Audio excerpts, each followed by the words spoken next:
राधा वल्लभ श्री हरिवंश। राधा वल्लभ श्री हरिवंश। सत्प्रेम सिंधु मकरंद रसोगधारा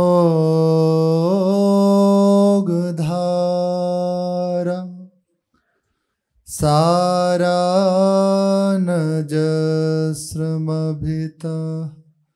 स्रवदाश्रितेषु।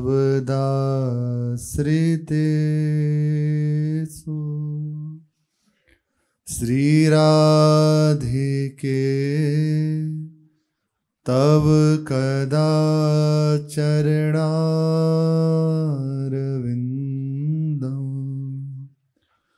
गोविंद जीवन धनम शिरसा वहामि। गोविंद जीवन धनम शिरसा वहामि। श्री राधा वल्लभ लाल की जय। परम उदार कृपा सिंधु महामहिमाशाली श्री भगवान, उन्हीं के समान और उनसे बढ़ के उनके अनुरागी प्रेमी जन, जैसे भगवान के अंदर अनंत कल्याण गुण होते हैं, भगवान अनंत कल्याण गुणों के निलय हैं, ऐसे ही भगवान के अनुरागी प्रेमी जन भी अनंत कल्याणों के भी आलय हैं। उनके हृदय में भी जैसे भगवान में अनंत गुण है, ऐसे ही संतों के अंदर भी अनंत गुण विराजमान होते हैं। उन्हीं की अपने जन चर्चा कर रहे हैं,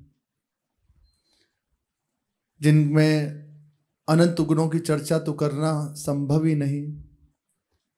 कुछ गुण जो शास्त्रों में वर्णित हैं, जिन्हें साधक प्राप्त करना चाहता है, उसके प्रयास में रत रहता है, और सिद्ध महापुरुषों में वे विद्यमान रहते हैं, स्वाभाविक ही होते हैं।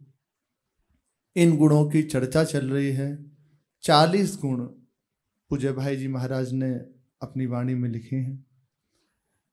पहला, ये बड़े अच्छे एक एक सद्गुण हैं, हृदय में यदि धारण हो जाए, उपासक इन गुणों को धारण करना चाहता है कि मेरे जीवन में ये सद्गुण आ जाए जिससे भगवान प्रसन्न हो जाए। हर बात का हेतु, हर बात की पूर्णता केवल श्री भगवान के चरणों में है। पूज्य श्री अम्बरीश जी महाराज, उनकी एक प्रसंग में चर्चा आती है कि पूर्व जन्म की, जब उनकी राम रसिकावली राजा रघुराज सिंह जी ने लिखा है, उनके पूर्व जन्म का वृत्त, राजा होते हुए महामहिमाशाली थे श्री राजा रघुराज सिंह, बहुत कृपतापी राजा होते हुए भी, और भगवान के अत्यंत अनुरागी। मानो नावाजी की टीका ही की है उन्होंने, जो नावाजी ने छप्पे वर्णन किए हैं भक्तमाल जी के, उनकी टीका की है। ऐसे थे श्री राजा रघुराज सिंह जी, 2 सेवकों को लगाए हुए थे समय समय से। 2 सेवक उनके इधर और इधर दाएं बाएं खड़े रहते, और उनको कहा हुआ था कि प्रत्येक 5 मिनट से 10 मिनट में हमें स्मरण कराना है भगवान के नाम का। तो सेवकों की सेवा थी यही, इसी कार्य के लिए 2 सेवक लगे थे हर घंटे में। सावधान हो जाओ, ये समय भगवान के नाम के बिना चला गया। वो जैसे अलार्म बजता है ना, तो ऐसे सेवक जन थोड़ी थोड़ी देर में वो कहते, भगवान का समय ये अमूल्य दिया हुआ है, व्यर्थ ना जाने पावे, भगवान का नाम रटन करो, राम राम कहो, राम राम कहो। महाराज तत्काल मानो भाव समाधि लग जाती, एकदम एकाग्र हो जाते और निरंतर नाम का रटन करते रहते। ऐसे श्री महाराज थे। राजा बहुत प्रतापी श्री राजा रघुराज सिंह, उन्होंने राम रसिकावली लिखी है। भक्तों की महिमा, भक्तों की गूढ़ बातें उसमें वर्णन है। तो उन्हीं के द्वारा लिखित है। महाराज अम्बरीश जी और महाराज अम्बरीश जी की सबसे छोटी रानी, जो उनकी प्रताप, उनकी कीर्ति, उनकी भक्ति की महिमा सुन के उन्हें पति रूप से वर्ण कर लिए थी। चर्चा अपने जन पूज्य महाराज जी की कृपा से सुने हैं। उसमें उन्होंने वर्णन उनके पूर्व जन्म का चरित्र किया है कि इनका संयोग कैसे हुआ इस जन्म में। राजा ने मना कर दिया था कि हमें विवाह नहीं करना, 100 रानी हमारे महल में विराजमान है, हम किसी की ओर देखते भी नहीं, हमारी इच्छा ही नहीं होती, हमें फुर्सत नहीं है भगवान से, हर समय भगवान में लगे रहते हैं, हम किसी रानी के पास जाते ही नहीं। अब ये नवीन रानी, इसे भी संसार के सुख चाहिए, पर हम अब इस लायक नहीं है क्योंकि हमें भगवान से फुर्सत नहीं है। मना कर दिया। तो जो भी आए थे संबंध लेके, वे बड़े प्रसन्न हुए। उन्होंने जाके रानी को वैसे ही बताया। अब तो रानी की और निष्ठा हो गई कि अब वरण करूंगी तो इन्हीं का करूंगी, नहीं तो करूंगी ही नहीं, प्राण छोड़ दूंगी। और उन्होंने कहा, ब्राह्मण देवता आप जाइए और राजा से कहना कि यदि वो मुझे पत्नी रूप से स्वीकार नहीं करते तो मैं प्राण त्याग दूंगी और इसका पाप उनको लगेगा। रानी भी बहुत चतुर थी, भक्ति मती थी वे भी। ऐसे ही जाकर कहा तो राजा ने कहा ठीक है, जब ऐसी निष्ठा है उसकी तो अपनी खड़ग दे दी कि जाओ इससे विवाह कर लेना। तो उसी खड़ग को लेकर उनके राज्य में गए और उसी से फेरे पड़े और फिर वापस आते हैं। खड़ग से फेरे पड़ के फिर महल में आते हैं। तो राजा ने फिर कहा इनका अलग महल इनके लिए बनाओ और पूरी भोग सामग्री इनको प्रदान करो। और राजा अपनी सेवा में अहरनिश पड़े रहते, हर समय अपनी सेवा में रहते। बाद में जब रानी ने सोचा कैसे राजा की सेवा मिले, तो राजा प्रातःकाल सरयू जी स्नान करने जाते थे।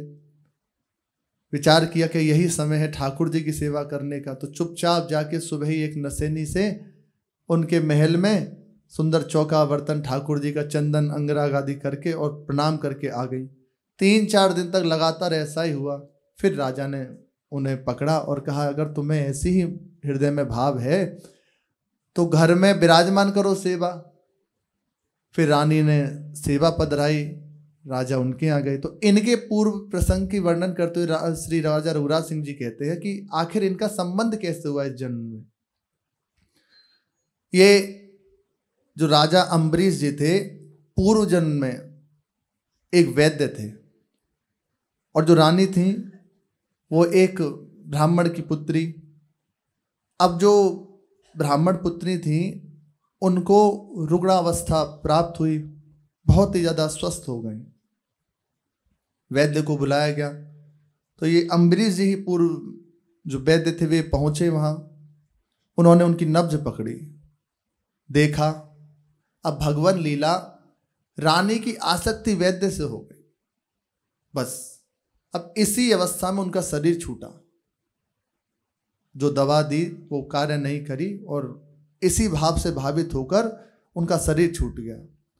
वे अगले जन्म में एक गणिका के रूप में नगर नारी बनी।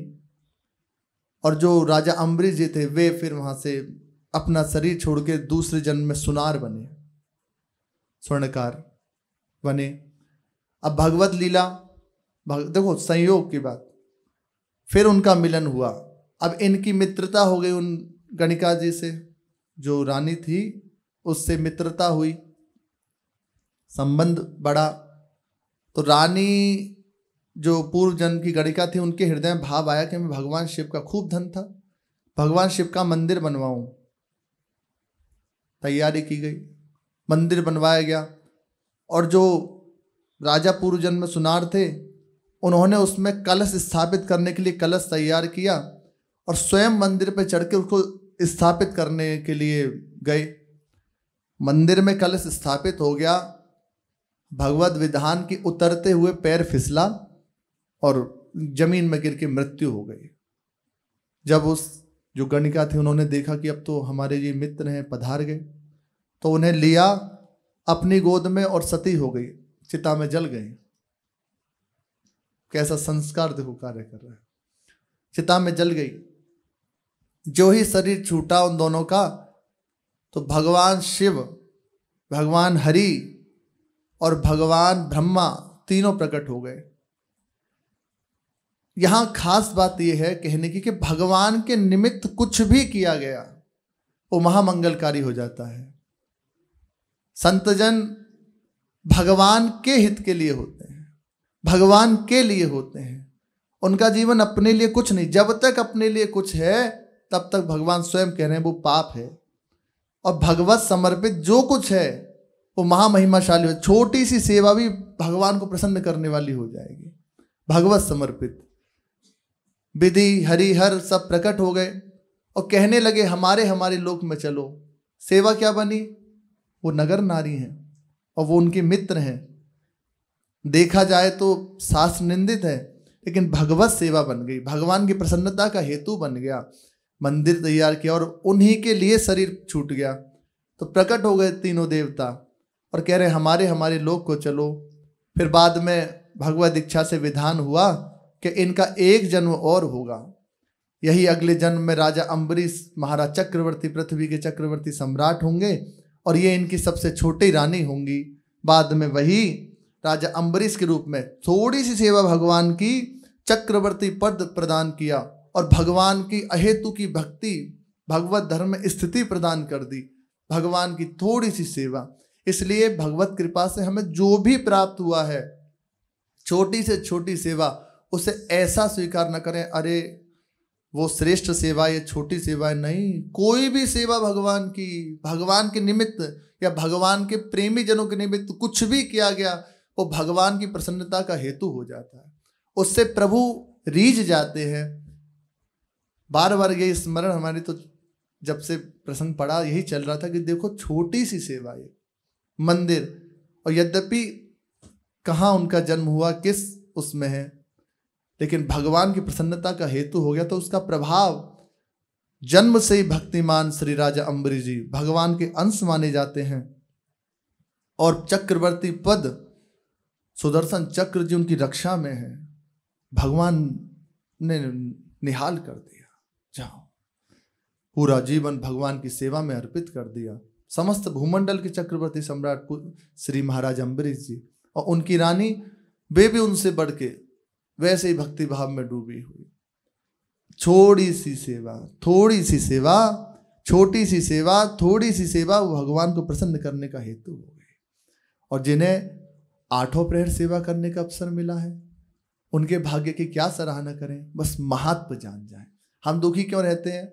महात्म ना होने कारण परेशानी का हेतु ही ये है।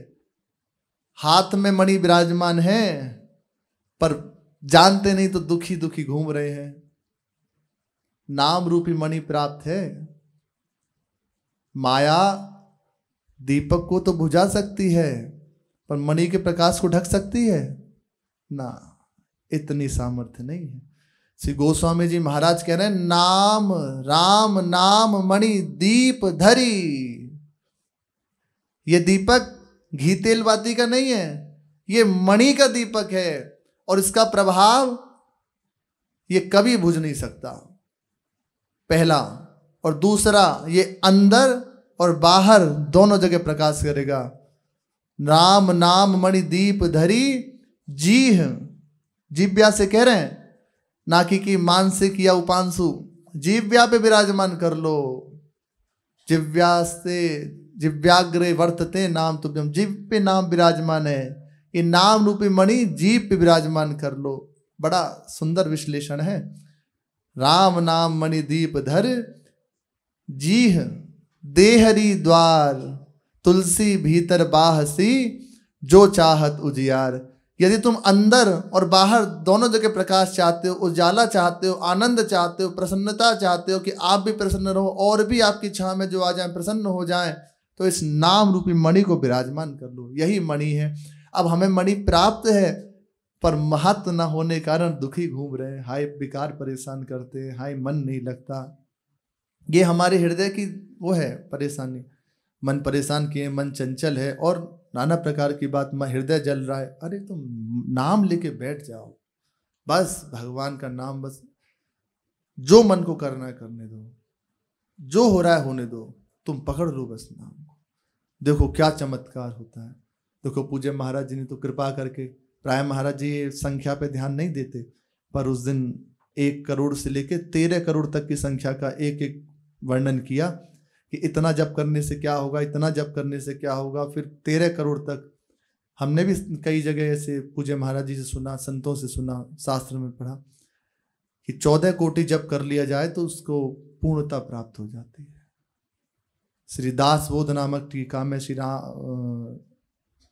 समर्थ श्री रामदास जी महाराज के दासबोध नामक एक वाणी है, उसमें उन्होंने लिखा कि 14 कोटि यदि जप कर लिया जाए तो भगवान का दर्शन और भगवान की विभूति से युक्त हो जाएगा, उसे भगवत साक्षात्कार हो जाएगा, समस्त सद्गुण हृदय में प्रकट हो जाएंगे। अब जपने से बात आएगी। अब मानो कई उपासक तो जैसे बेचारे राधा वल्लभ श्री हरिवंश नाम रटने, अब हृदय में भाव आया कि ये तो 3 नाम है, राधा वल्लभ श्री हरिवंश, तो कहा एक बार राधा वल्लभ श्री हरिवंश कहा तो 3 नाम हो गए। और जब उन्होंने पूछा कि 3 नाम है ना, तो हमने तो गुरु जी से सुना है राधा वल्लभ श्री हरिवंश एक नाम है, ये 3 नाम नहीं है। राधा वल्लभ श्री युगल सरकार और आचार्य उनकी शरण में, हमें युगल सरकार की शरण में पहुंचाने वाले आचार्य, उनसे युक्त हम उनके नाम का रटन कर रहे हैं। महाप्रभु कह रहे हैं राधा वल्लभ लाल को हृदय ध्यान मुख नाम, और श्री सेवक जी कह रहे हैं हरिवंश नाम निरंतर रटने की। तो बस अपना आचार्य सिद्धांत, अपनी उपासना की बात, सेवक जी का हरिवंश नाम और महाप्रभु का राधा वल्लभ नाम, तो हरिवंश युक्त श्री राधा वल्लभ नाम का रटन। तो ये 3 नाम नहीं है, एक नाम है। यदि आप 3 मानेंगे तो राधा प्रियाजू अलग हो गए, वल्लभ लालजू अलग हो गए, हितजू अलग हो गए, और ये भेद की उपासना है नहीं, एक ही है। फिर भेद हो जाएगा नहीं, एक ही नाम है। आप रटन कर रहे हैं राधा वल्लभ श्री हरिवंश, एक ही बात है, एक नाम है। राधा राधा रटो, राधा में पूर्णता है। हितजू भी हैं, आचार्य भी हैं, श्री समस्त रसिक जन है, समस्त सहचरियाँ हैं, श्री युगल सरकार है, वृंदावन है, सब है राधा नाम में। हरिवंश नाम रटो, उसमें सब है, हा हरि रा राधा वा वृंदावन सा सहचरी, सब विराजमान है। बस पकड़ लो, खास बात है पकड़ने की, एक बार लेके बैठ जाओ बस। अब तर्क वितर्क से बात नहीं होती है, पकड़ने से बात बनती है। चलने उसमें एक बार लग जाओ, हानि लाभ को छोड़ो, यहाँ लाभ ही लाभ होगा। ये तो ऐसी वस्तु है कि यहाँ हारने पर भी विजय है। ये ऐसा जुआ है, जिसे साधारण शब्दों में कहें तो यहाँ अगर हारोगे भी तो भी जीत हो जाएगी। खुसरो बाजी प्रेम की, मैं खेलूं पी के संग, हारू तो मैं पीव की अब जीतूं पी के संग। ये ऐसी बाजी है, अगर हार गए तो प्रीतम के साथ और जीत गए तो प्रीतम हमारे साथ। मीरा जी कहती हैं 64 खेलूं पीव संग, बाजी राखूं जीव, हारू तो मैं पीव की और जीतूं तो मैं पीव। यदि हार गई हम प्रीतम की और जीत गई तो प्रीतम हमारे। तो ऐसा जुआ है, ऐसा ये खेल है, यहाँ हारने पर भी विजय हो जाएगी, यहाँ लाभ ही लाभ है, हानि तो है ही नहीं। बस लेके बैठ जाए। अब आप विचार करो, केवल भगवान का मंदिर बनवाया और उसमें पैर फिसला और प्राण छूट गए, और वो उसको लेके सती हो गई। इसका प्रभाव बना अगले जन्म में चक्रवर्ती सम्राट, संपूर्ण भोग सुख मारे डोल रहे। भगवान की भक्ति, प्रेम रसमयी भक्ति और महामहिमाशाली सुदर्शन चक्र जी हर समय सेवा में लगे हुए हैं, हर समय उनकी रक्षा में लगे हुए हैं। दुर्वासा जी जैसे महापुरुष को भगवान ने चरणों में झुका दिया। दुर्वासा जी कोई साधारण ऋषि है, उनको चरणों में झुका दिया। ऐसे श्री अम्बरीश जी महाराज लेके बैठ जाए, मणि हाथ में है, बस उसकी पहचान कर ले, आनंद ही आनंद हो जाएगा। अभी हम सुन रहे आनंद हो जाएगा, जपो तो पता चल जाएगा। श्री भाई जी महाराज कल्याण पत्रिका निकालते थे, संपादन करते थे, तो उसी में उन्होंने नाम की महिमा का प्रकाशन किया। पूज्य भाई जी महाराज पूरा जीवन कैसे जीव भगवान में लग जाए, आज भी कल्याण पत्रिका आती है, तो उसमें नाम की महिमा। तो एक उपासिका थी, उन्होंने पढ़ी और पढ़ के बस और ज़्यादा जानने की इच्छा हुई तो विशेष रूप से भाई जी से केवल पत्र व्यवहार हुआ, देखा नहीं अभी तक भाई जी को, और कहा कि भाई उनसे इच्छा करके भाई जी की छवि मंगा ली, गुरु रूप से भाई जी को वरण कर लिया और नाम के प्रति जो उन्हें जानना था कुछ पत्र व्यवहार से जान लिया, बस लेके बैठ गए। विवाह नहीं किया, घर में ही। जब उनका भजन बढ़ा, इतनी वृत्ति भजन की बढ़ी, तो भाई जी एक बार भ्रमण के लिए निकले हुए थे, तो वहाँ किसी ने बताया कि यहाँ एक साधिका है बहुत उच्च कोटि की, एक बार चलो उनका दर्शन कर लो। तो भाई जी महाराज गए और जाकर अंदर प्रवेश किया तो वे ऐसे बैठी हुई थी बस, और निरंतर नाम चल रहा था। ऐसी उनकी कुटिया का प्रभाव था कि लोग बाग बस आके बैठ जाते, उनके हृदय का ताप दूर हो जाता बैठने मात्र से। उनकी जहाँ वो जप करते उसका इतना प्रभाव कि हृदय शीतल बना रहता सबका, वहीं बैठ जाते। भाई जी महाराज सामने बैठे हैं, भाई जी महाराज ने देखा ही तो हमारी छवि लेके बैठे हैं। तो अभी तक बात नहीं हुई थी, उन्होंने देखा ही नहीं दृष्टि उठा के कौन आया है। फिर पूछा ये छवि किसकी है, क्या आप इन्हें जानती हैं? बोले हाँ, ये मेरे सर्वस्व हैं, गुरुदेव हैं, आराध्य हैं, सब हैं, इन्हीं की कृपा से मुझे ये प्राप्त हुआ है। इनसे कभी मिली हो? तो इतना सुनते उनकी आंखों से अश्रु प्रवाह होने लगा कि हाँ, एक बार जीवन में इनको देखने की आशा है, बस एक बार इनसे मिलना चाहती हूँ और मुझे विश्वास है वो जरूर मिलेंगे। भाई जी ने कहा देखो अपना मुख उठा के ऊपर। अब भाई जी के भी नेत्रों से अश्रु बह रहे हैं और उन जो साधिका थी उनके भी नेत्रों से अश्रु बह रहे हैं, बस लेके बैठ गई नाम को। फिर भाई जी से कहा अब दोबारा मत आइएगा, क्योंकि आप आएंगे तो फिर भीड़ भाड़ बढ़ेगी, मैं नहीं चाहती हमारी इस प्रीति में कोई विक्षेप हो, कोई जाने मेरे इस प्रेम को, मैं बस आप कभी मत आइएगा। भाई जी महाराज से कहा, भाई जी ने उनके लिए फिर पद लिखा अपने पद रत्नाकर में, उन्हीं का पद है कि कोई जान ना पावे हमारी प्रीति को।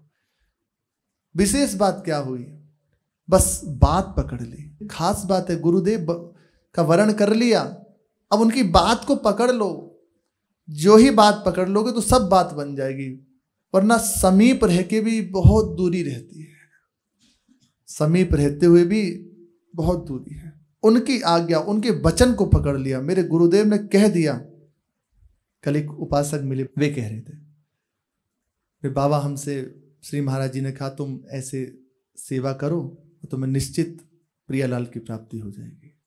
ने कहा बड़े भाग्य हैं तुम्हारे, अब इससे बढ़ के क्या चाहिए? बोले बस बाबा, 2 बार श्री महाराज जी ने कहा, 2 बार में मानो हमारे जीवन में मोहर लगी, अब हमारे जीवन का कोई उद्देश्य ही नहीं है, बस इतनी बात है।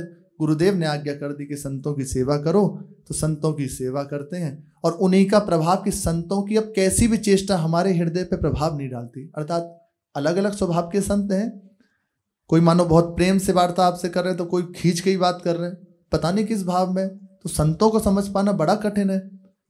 इसीलिए श्री नाभाजी कह रहे हैं प्रभु अपने गुरुदेव से कहा मैं भगवान राम कृष्ण की चर्चा कर सकता हूँ, लेकिन भक्तों की चर्चा करना ये बड़ा कठिन है। तो फिर कहा कि निश्चिंत हो जाओ, जिनकी कृपा से तुम्हें ये स्थिति प्राप्त हुई वही कृपा करेंगे। फिर उनके चरित्रों का गायन किया। तो ऐसे स्वभाव के, बिलक बिलक स्वभाव के हैं, कैसे जानोगे? पर कह रहे गुरुदेव की कृपा से अब उनके किसी भी व्यवहार का हमारे हृदय पे प्रभाव नहीं पड़ता। ये केवल विशुद्ध गुरु जी की कृपा है।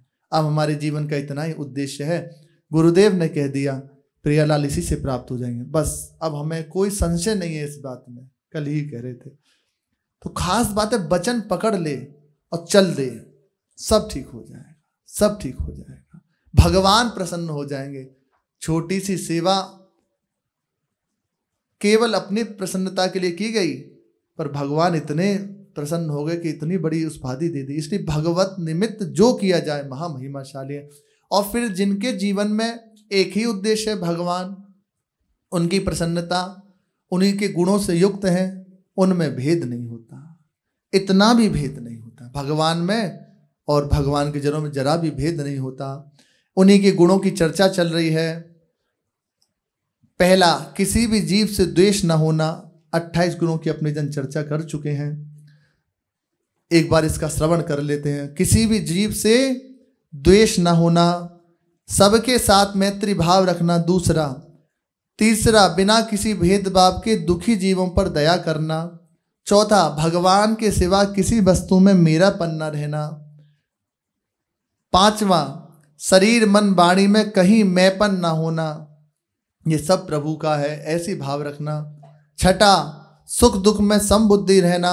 सातवां, अपना बुरा करने वाले के प्रति उसे दंड देने की सामर्थ्य होने पर भी चित्त में क्रोध ना करना और भगवान से उसका भला चाहना।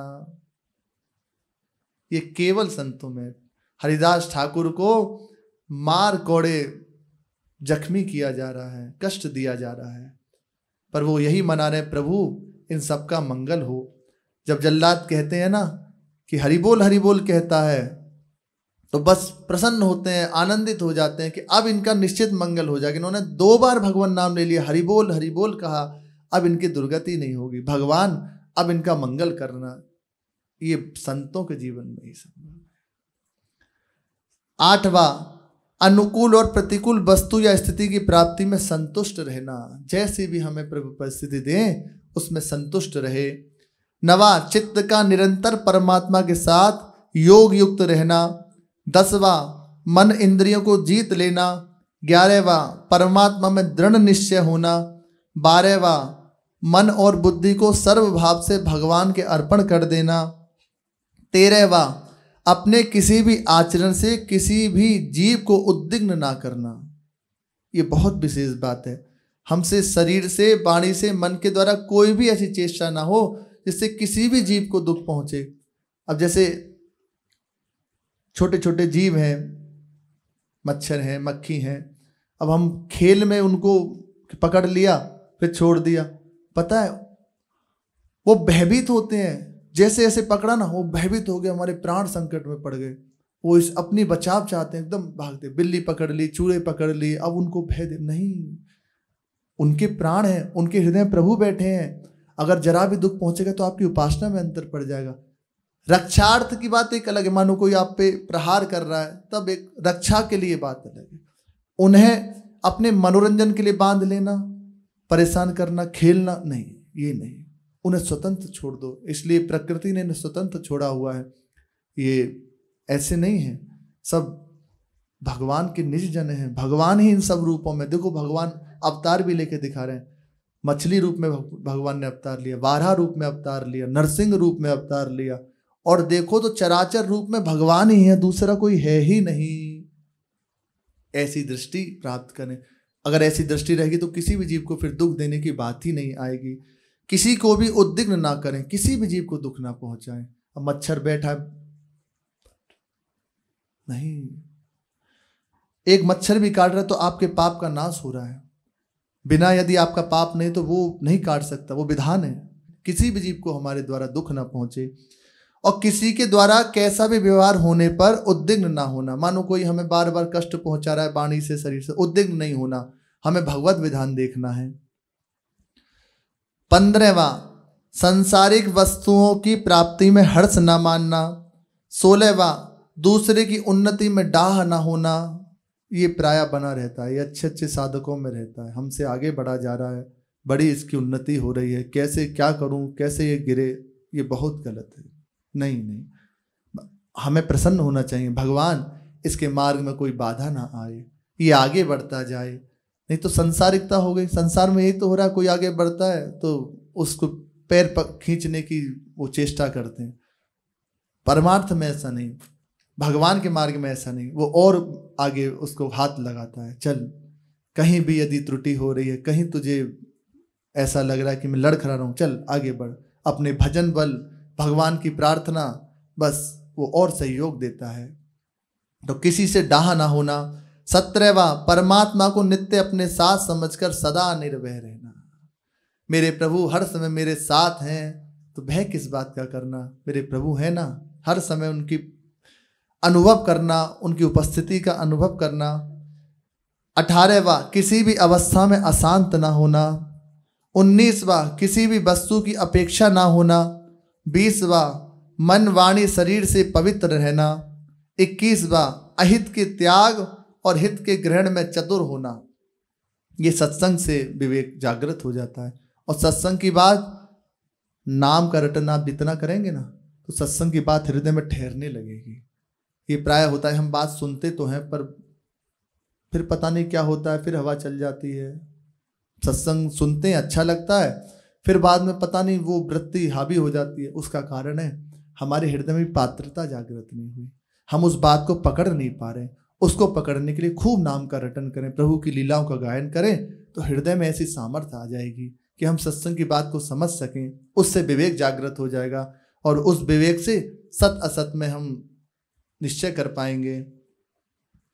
22वां सदा उदासीन, सबसे उदासीन, निरपेक्ष रहना, एकमात्र प्रभु की अपेक्षा रखते हुए सबसे निरपेक्ष रहना।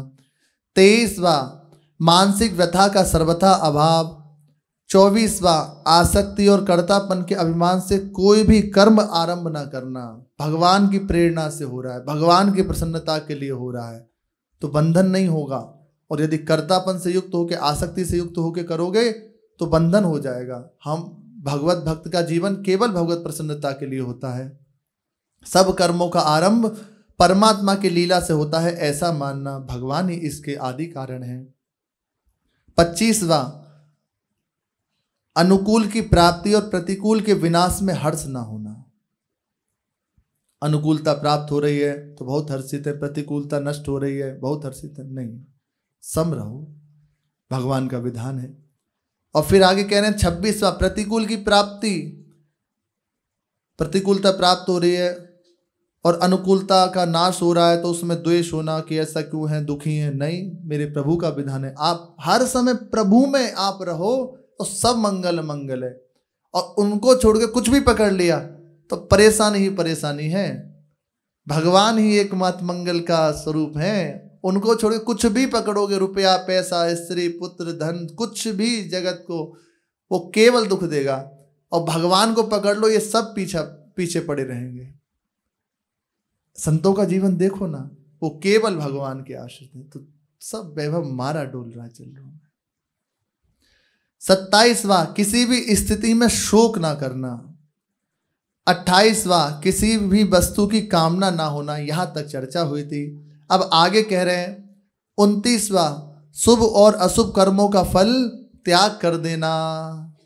कर्मण्यवाधिकारस्ते मां फलेषु कदाचन। कर्म करो पर फल की इच्छा मत करो। शुभ हो या अशुभ हो उसका फल त्याग कर दो। शुभ भी बंधन का हेतु है। शुभ सोने की जंजीर और अशुभ लोहे की जंजीर बांधेंगी दोनों ही। इससे मुक्त होना है तो भगवत समर्पित कार्य करे। 30वां शत्रु मित्र में संभाव रखना। श्री सेवक जी भी कह रहे हैं शत्रु मित्र समजान। ना किसी से हमारी शत्रुता है ना किसी से मित्रता है, सबसे भगवत भाव से मिलते हैं। आपसे हम मिल रहे हैं तो हमारे प्रभु के द्वारा भेजे हुए हैं या हमारे प्रभु ही इस रूप में आए हैं, बस। ना आपसे कोई शत्रुता ना कोई मित्रता। ये भाव हृदय में रहेगा तो आपका भजन अबाध रूप से बढ़ता चला जाएगा। 31वां मान अपमान में समान भाव रखना। शत्रु मित्र समजान, जानी मान अपमान सम, तभी ये रस स्थित होगा। ये समता की नींव पे ही महारस में महल खड़ा होता है। मान हो अपमान हो स्थित है। ये कैसे प्राप्त होगा? श्री हरिवंश गिरारस सागर माझ मगन सबे निधि पाए। हितजू के द्वारा जो रसमयी वाणी है उसका गान करने से ऐसी स्थिति प्राप्त हो जाएगी। उनके नाम का रटन करने से ऐसी स्थिति प्राप्त हो जाएगी कि कोई भी मान अपमान सुख दुख आपको विचलित नहीं कर सकेगा। आना पड़ेगा। आप देखना जिस समय आप स्थिति पर पहुंचोगे तो ये सब आपके हृदय में विराजमान होंगे। जिस समय भी आपको भगवत कृपा से स्थिति प्राप्त होगी तो ये होगा शत्रु मित्रता में सम, मान अपमान में सम, दुख सुख में सम, एकमात्र श्यामा श्याम में स्थित ये प्राप्त होगा। उसी के ऊपर ये महारस में खेल होता है। 32वां सर्दी गर्मी में समबुद्धि रहना। बहुत ठंड है, बहुत गर्मी है, विचलित नहीं होना चाहिए।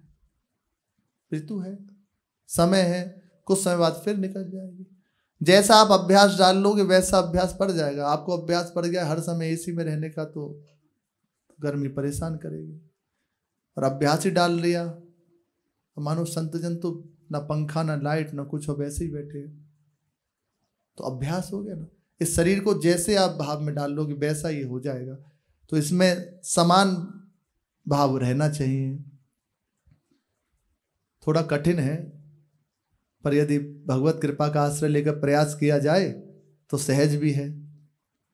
किसी भी पदार्थ में आसक्ति ना रहना, कहीं भी आसक्ति ना रह जाए। इसकी युक्ति है, कैसे हम अपनी आसक्ति त्यागें। आसक्ति तो है, शरीर में आसक्ति है, परिवार में आसक्ति है, भोगों में आसक्ति है, रुपए में, पैसे में, सब में आसक्ति है। बस जहां जहां आसक्ति उसे भगवत समर्पित करते चले जाएं। बस यही इसका एक उपाय है। भगवान को समर्पित कर दें, उसे भगवान का मानना प्रारंभ कर दें, तो जहां भगवत भाव आया तो अब आसक्ति भगवान में हो जाएगी, उससे हट जाएगी। निंदा स्तुति को समान मानना, निंदा करें या स्तुति हो, समान भाव से उसको सह जाए। ना तो निंदा सुन के प्रसन्न हो, असंतुष्ट हो, निंदा सुनकर असंतुष्ट ना हो, और स्तुति सुनकर प्रसन्न ना हो, समान भाव रखे।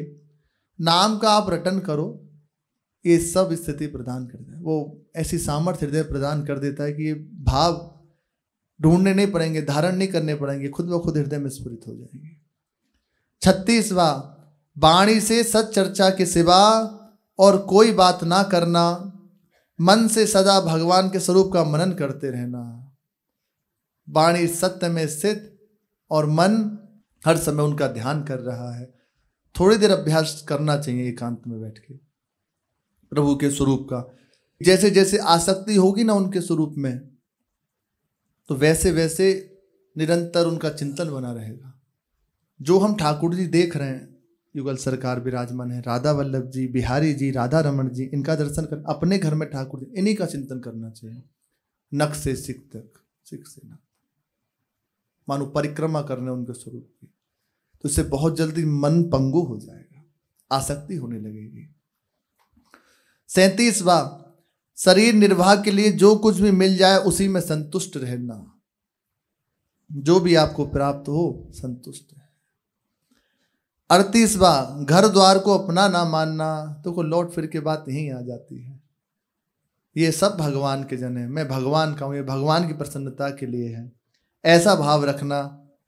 39वां, सदा परमात्मा में स्थिर बुद्धि रहना। मेरे जीवन का एकमात्र लक्ष्य केवल श्री भगवान की प्रसन्नता है और कुछ नहीं, ऐसा दृढ़ भाव हृदय में रहना। 40वां, श्रद्धा पूर्वक और मेरे परायण होकर भागवत धर्म रूपी अमृत का सदा सेवन करना। भागवत धर्म शरीर से, वाणी से, मन से जो भी हो वो भगवान को समर्पित करना, भगवान के लिए होना, ये भागवत धर्म है।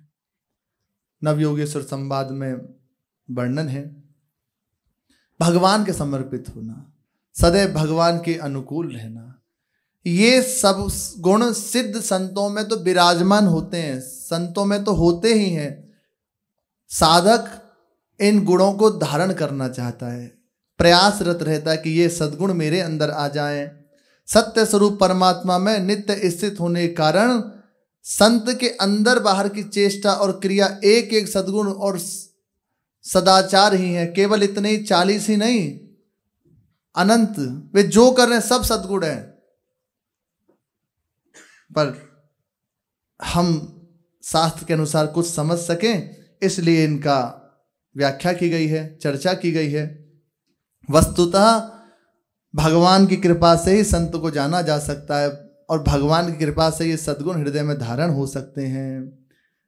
40 गुण ये अनंत सद्गुणों के सार रूप हैं। अब इनके भी सार रूप 6 सद्गुण हैं। जिनके अंदर ये 6 सद्गुण हो या जो इन 6 सद्गुणों को धारण कर ले वो संत भाव में स्थित हो जाएगा।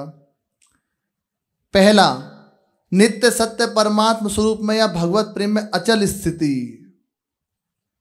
संत की होती है और साधक इसको धारण करता है, प्रयासरत रहता है इसको प्राप्त करने में। दूसरी, सर्वत्र समदृष्टि, जीव मात्र में आत्म प्रेम,